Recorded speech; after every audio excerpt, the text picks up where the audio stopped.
Hey Jeff, fancy meeting you here. Yeah, thanks for inviting me to happy hour. You're welcome. At the Coin. We are at Coin. They have really great drinks. We're hoping to get a sponsorship, right? Right, yeah, that's a For good our happy idea. hour, yeah. We could. Yeah, we could totally do could. that. Jeff, so you've done a lot of loans for clients for me.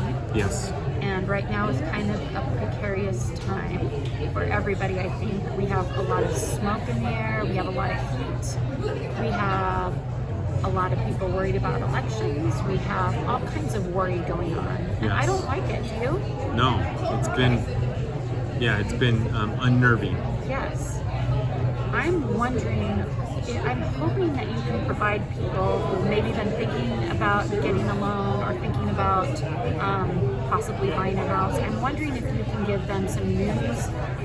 I know there's positive news, there's a little bit of positivity going on right now that people might not know about. Yeah. So I was wondering if you could explain maybe some products or maybe talk about where prices are right now and what you think is a good idea for people who are in an in-between situation.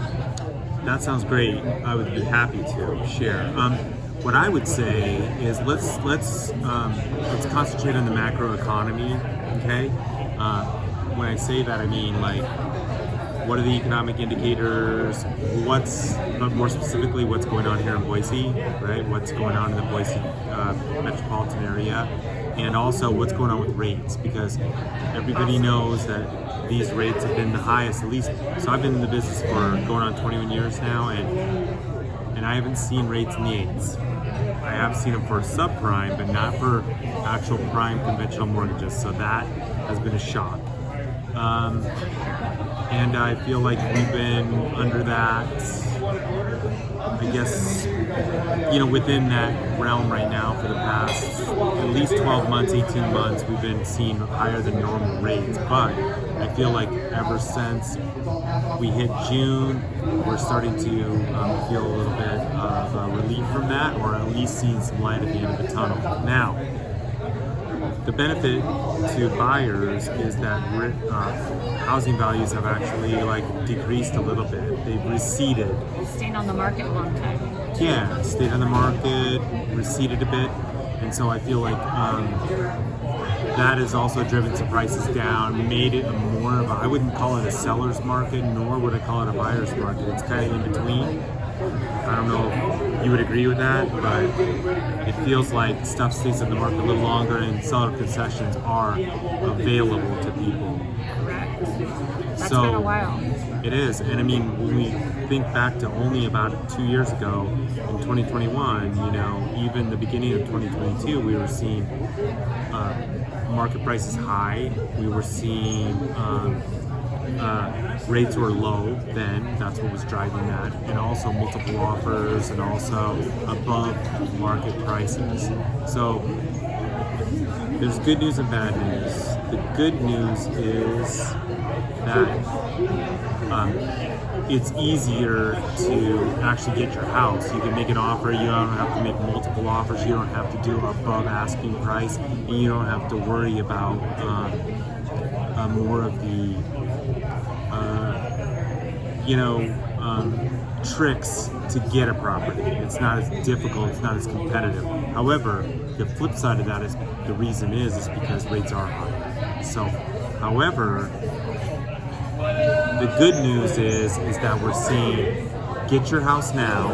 My advice would be get into a house now because nothing's stopping you from refinancing. So Anytime, right? when rates get better, you can refi anytime you want. There are no prepaid penalties, but they're not very. Can I ask you a question, Jeff, Yeah. about that?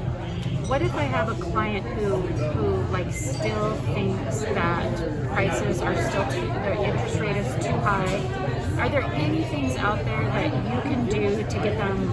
I mean, I'm not asking you to break the law or anything, but Yeah. to get lower prices, just to get them Like a lower payment?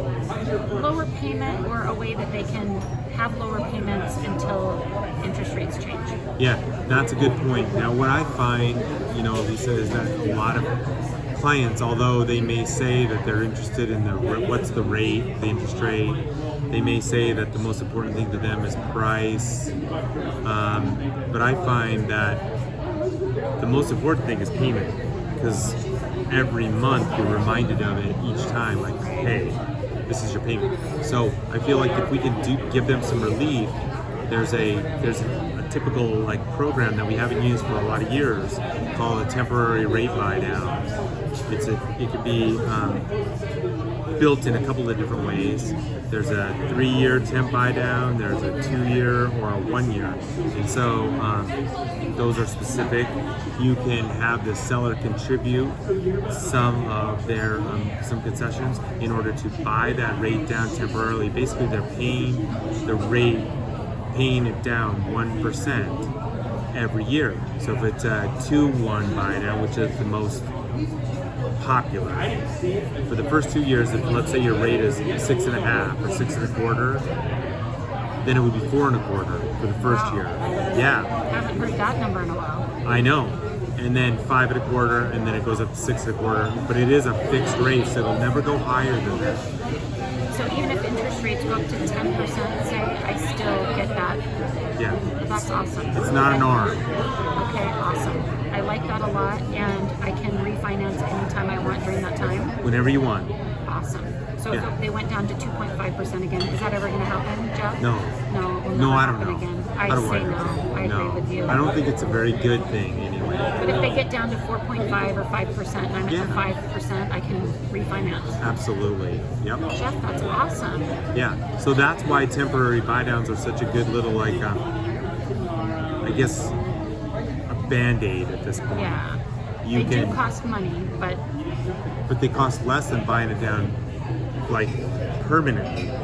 You could permanently buy a rate down to any amount you want, but it might cost you several thousands of dollars to do that. What if you could get a seller that wanted to buy it down and said they were willing to contribute like 2% of the sales price? You could get that temp buy down for a 2-1 for 2 years. It's pretty good. yeah. So, and they could contribute to that. And lots of sellers are willing to do that these days because they want to get their purchase price at a certain amount, right? And then they can still contribute to the buyer paid closing costs. Well, Jeff, I gotta go now because I gotta go start filling out forms for my 2-1 buy down. Right. All right. That's a good idea. Talk to you soon. Okay. And I thank you for that Thank interview. you. You did a great job. Thank Bye. you, Lisa. Thank